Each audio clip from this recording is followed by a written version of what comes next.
నీలో చూడాల్సింది దేవుణ్ణి, నా మొహం కాదు. ఏంటి సీత గారు, ఎనీ కన్ఫ్యూజన్? పొద్దు పొద్దునే దేవుడి ముందు చిట్టీలేస్తున్నారేంటి? నీకు అనవసరం, ఇది నా విషయం.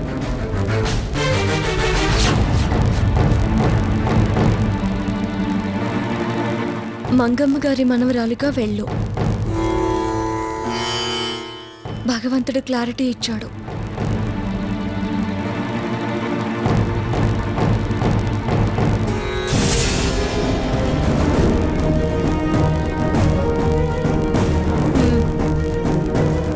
దైవ నిర్ణయం జరిగింది.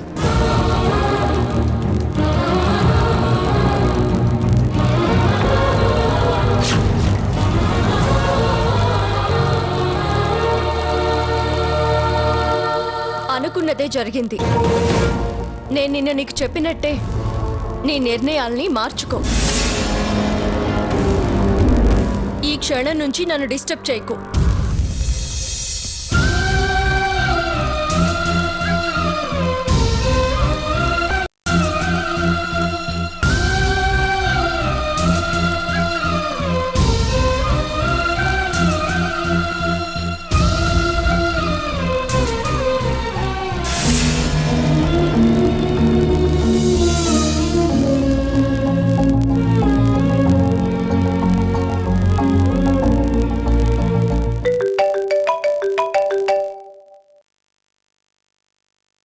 Good morning Saketh.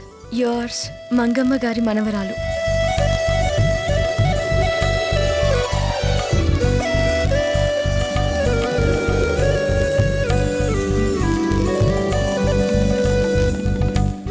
థ్యాంక్స్.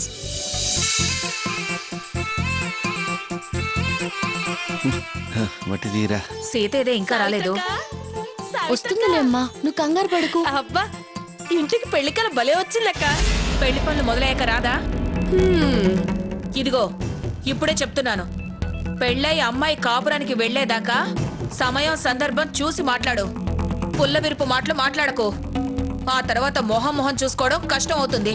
అయ్యో, నేనేమన్నానక్క? అవును అక్క, సీత కనిపించట్లేదేమిటి? ఇదిగో ఈ ఆరాలే వద్దనేది. కనపడలేదు అడిగాను, అది కూడా తప్పేనా? అదిగో అక్కల చక్కగా గుమ్మం దగ్గర నిలబడి ఉంటే కనిపించట్లేదంటావేంటి?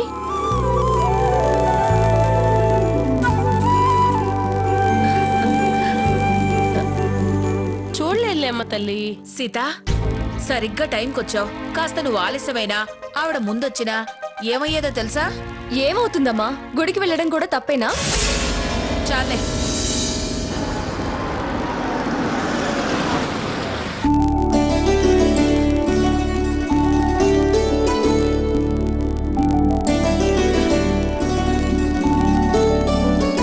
నమస్కారం పిన్ని గారు, రండి. ఆగండి ఆగండి. రాణి, నేను సైట్ దగ్గరికి వెళ్తున్నా. ఇక్కడ ప్రోగ్రామ్ అవగానే కాల్ చేయి, వస్తా. సరేరా, లోపలికి రండి అల్లుడు గారు. పందిరి పూసికి వాడేందుకు? వాడు ఉండకూడదు. మర్యాద కోసం పలకరించావు, చాలే. వాడితో ఏం పనులు చేయించుకో. నువ్వు వెళ్ళరా నాన్న, నేను ఫోన్ చేస్తానండి. వస్తానండి. ఆగాగు. నా మనవరాలుండగా నీ సహాయమే అక్కర్లేదు. రా.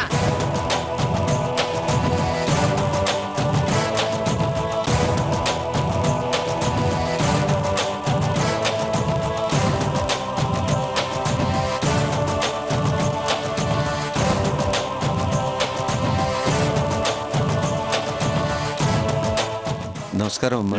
నమస్కారం అమ్మా. నమస్కారం. పలిగిటి అన్నయ్య. ఏమిటి ఎక్కడ వాళ్ళు అక్కడ నిలబడిపోయారు? ముహూర్తం టైం అవుతుంది, కానివ్వండి. అమ్మా ఇదిగో. నమస్కారం అండి. నమస్కారం నమస్కారం నమస్కారం నమస్కారం అండి. సీత, అమ్మా నాన్నకు నమస్కారం చేసి పూజ మొదలుపెట్టు. ఆగక్క.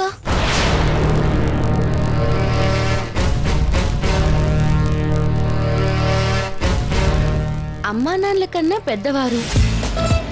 అటు నువ్వు కాపురానికి వెళ్ళబోయే ఇంటికి పెద్ద ఆవిడ. ముందు అమ్మమ్మ గారికి నమస్కారం చెయ్యి.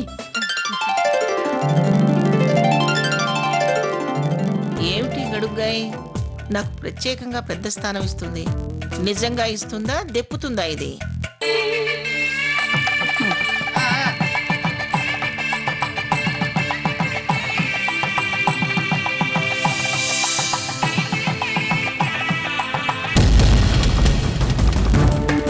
ఏమిటి సావిత్రి ఆలోచిస్తున్నావు?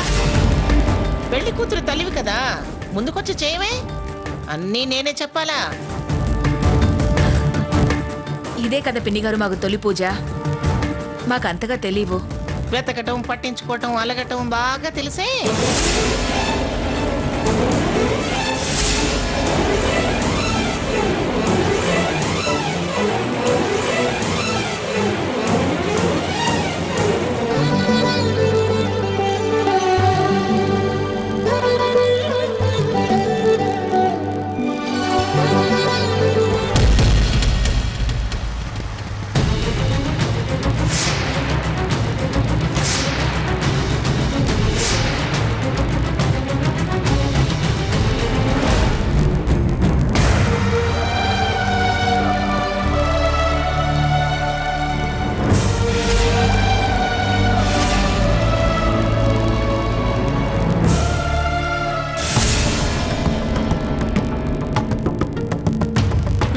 ఏమిటో ఎవరి ధ్యాస వాళ్ళది. ఏంటి రఘురాం గారు వచ్చేళ్తున్నారు? ఏదో పూజా కార్యక్రమంలో ఉన్నట్టున్నారు. పందిరి పూజ రండి. వద్దులే స్వర్ణ, వెళ్తాను. అసలు ఎందుకు వచ్చారు, ఎందుకు వెళ్తున్నారు? ప్రోగ్రామ్ సీడీ భాస్కర్ సార్ డెస్క్లో ఉంది. ఆ కీ కనిపించడం లేదు. డూప్లికేట్ కీ సీత గారి దగ్గర ఉంది. ఆ కీతో పాటు ప్రోగ్రామ్ షీట్ తీసుకురమ్మన్నారు. అందుకే వచ్చాను. మరి అలా వెళ్ళిపోతే ప్రోగ్రామ్ ఎలా? ఒక నిమిషం ఉండండి, తెస్తాను. మ్మ్.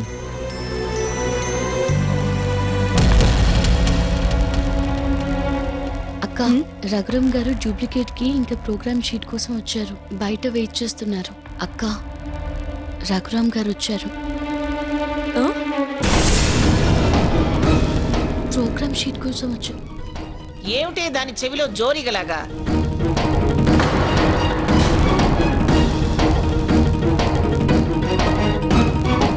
శ్రద్ధగా పూజ చేయని.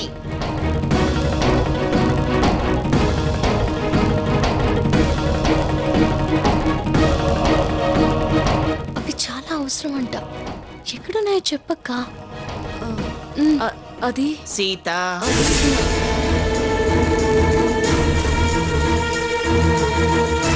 పూజ మానేసి ఏమిటా ముచ్చట్లు? ధ్యాస పూజ మీద పెట్టమన్నాను కదా. అక్క, అవి ఎక్కడున్నాయో చెప్పు. ఎన్నిసార్లు చెప్పాలి మీకు?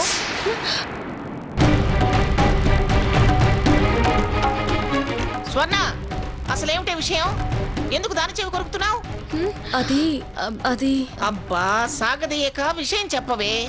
ఏమిటి దాని చెవి కొరకాల్సిన పనేమిటి?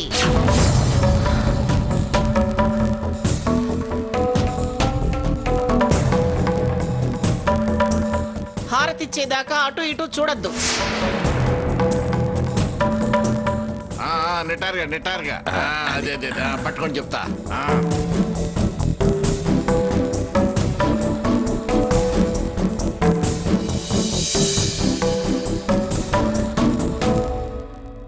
సీత, హారతి బొమ్మ.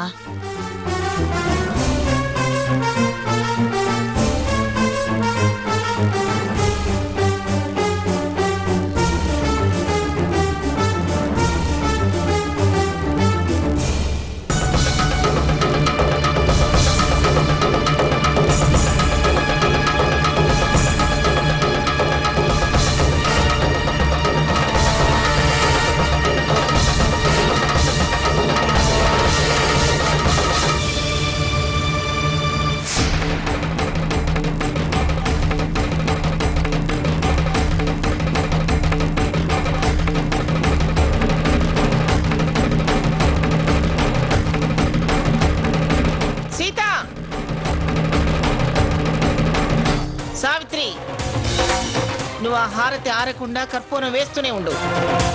ఎక్కడికెడుతున్నావు సీత? అమ్మమ్మ గారు, ఆఫీస్ది ప్రోగ్రామ్ షీట్ నా దగ్గరే ఉండిపోయింది. వాటి కోసం మనిషి వచ్చాడంట. వస్తారు వస్తూనే ఉంటారు. వాళ్ళకి వాళ్ళ పనులు ముఖ్యం, మన పూజ ముఖ్యం కాదు. కానీ ఈ పూజ నీ పెళ్లికి ముఖ్యం. చూడు సీత, పెళ్లి కుదుర్చుకున్న నాడే నేను నీకు చెప్పాను, పెళ్లి దాకే ఈ ఉద్యోగం, పెళ్లి తర్వాత సంసారమే నీ ఉద్యోగం అని.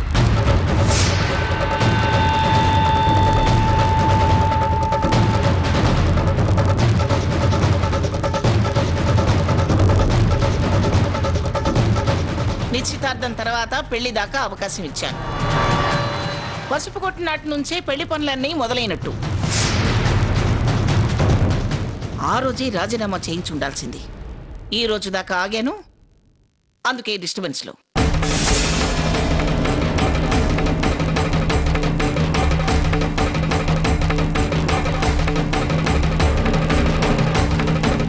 స్వర్ణ, నువ్వు వెళ్ళి అర్జెంటుగా పెన్ను పేపర్ తీసుకురా.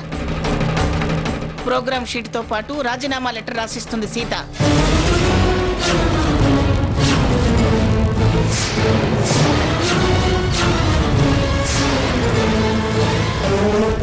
మంగా, ఇప్పుడు అదంత అవసరమా? చూడండి, మీ జడ్జిమెంట్స్ అన్ని రిజర్వ్ లో పెట్టండి. మనం ఇంటికి వెళ్ళాక మాట్లాడుకుందాం.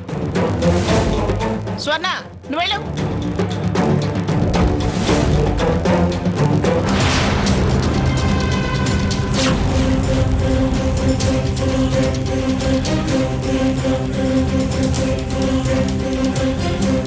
దానికి కాస్త ఆలోచించుకోనివరా?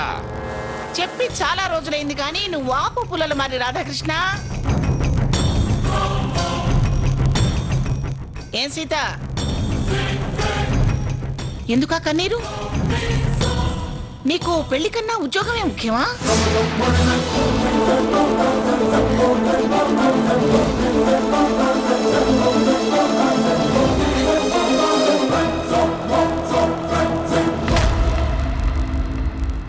అడిగిన దానికి సమాధానం చెప్పు సీత. పెళ్లి ముఖ్యమా, ఉద్యోగం ముఖ్యమా? రెండు ముఖ్యమే అమ్మమ్మ గారు. నీకు పెళ్లి కన్నా ఉద్యోగమే ముఖ్యమా?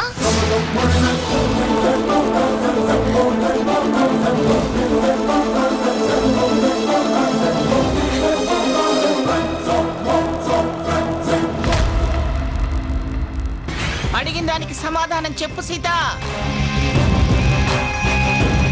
పెళ్లి ముఖ్యమా, ఉద్యోగం ముఖ్యమా? రెండు ముఖ్యమే అమ్మమ్మ గారు. అవ్వా బువ్వా సమాధానం కాదు సీత, ఖచ్చితంగా చెప్పు.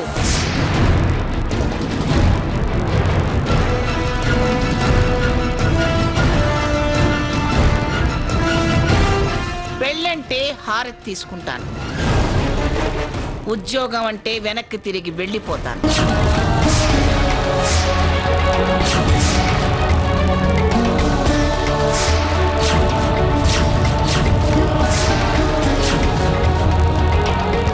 మళ్ళీ ఛాయలకు కూడా రాను. నువ్వు మా ఇంటికి వచ్చే అవసరం కూడా రాదు. చెప్పు.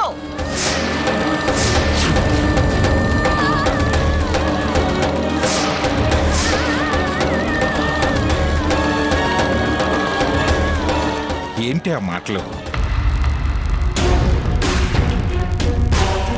నేనేం మాట్లాడినా నా మనవడి సుఖ సంతోషాల కోసమే. నేనిప్పుడు మాట్లాడి ఈ విషయం ఇప్పుడే ఇక్కడే తేల్చకపోతే కుదురుగా సంసారం చేసుకోకుండా ఇలాగే అడ్డమైన వాళ్ళు ఆ పని ఈ పని అని డిస్టర్బ్ చేస్తూ ఉంటారు.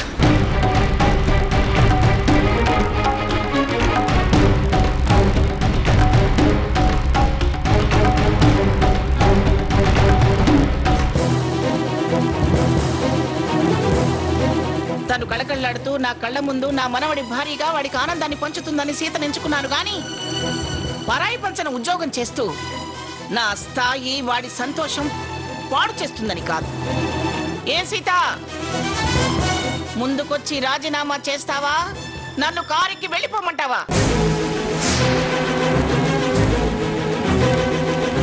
పిన్ని గారు. సావిత్రి, నువ్వు ఆ హారతి ఆగకుండా చూసుకో. హారతి ఆగిపోతే పూజ ఆగిపోతుంది.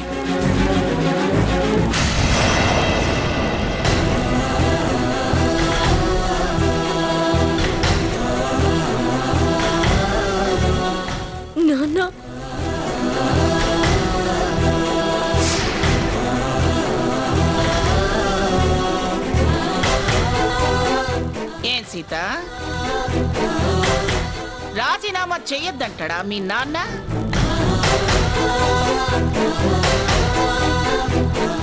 ఏ రామచంద్రయ్య, ఆరోగ్యం చెడింది కదా అని కూతురు ఉద్యోగం మీద బతికేయడానికి పెళ్లి చెడగొట్టాడు అంటారు.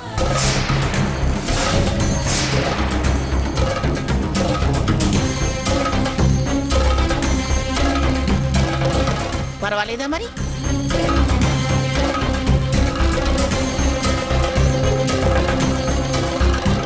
బలవంతం అని అనిపించినా, ఇష్టం లేకపోయినా, నేను కష్టపెడుతున్నానని అనుకున్నా రాజీనామా చెయ్యొద్దు సీత. నా దాన్ని వెళతాను.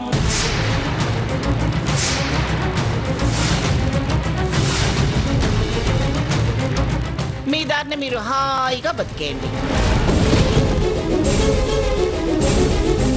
నీ త్యాగంతో వాళ్ళని పోషించుకో, ఉద్ధరించుకో.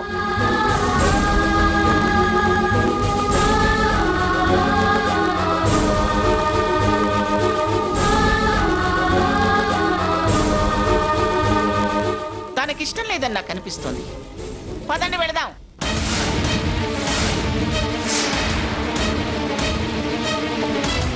సావిత్రి, ఇక హారత్తో పని లేదు.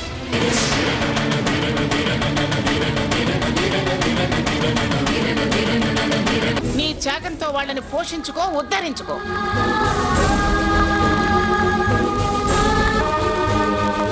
తనకిష్టం లేదని నాకు అనిపిస్తోంది.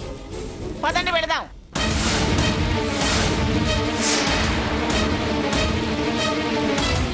సావిత్రి, ఇక హారత్తో పని లేదు.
ఇదిగోండి రఘురామ్ గారు.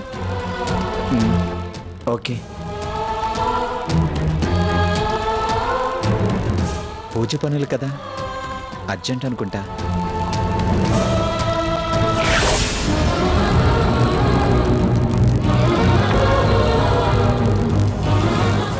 ఆల్ ది బెస్ట్ సీత గారు.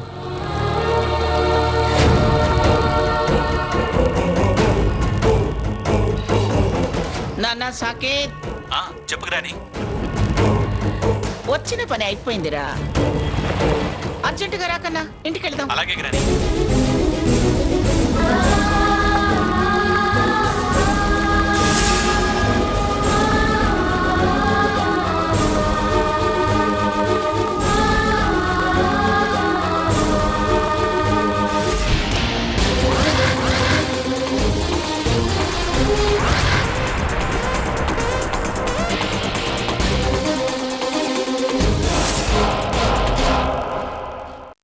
ఆడపిల్లలకి అమ్మా నాన్నలకి సాయంగా ఉండాలనుకునే అర్హత కూడా లేదా? అత్తారింటి పిల్లని కాకముందే పుట్టింట్లో అత్తింటి గృహహింసను అనుభవిస్తున్న మొట్టమొదటి ఆడపిల్లను నేనే అనిపిస్తుంది. అమ్మా సీత, పెంచి పెద్ద చేసిన తల్లిదండ్రులకు ఖర్చు మిగిల్చి వెళ్ళడమేనా ఆడపిల్ల బ్రతుకు?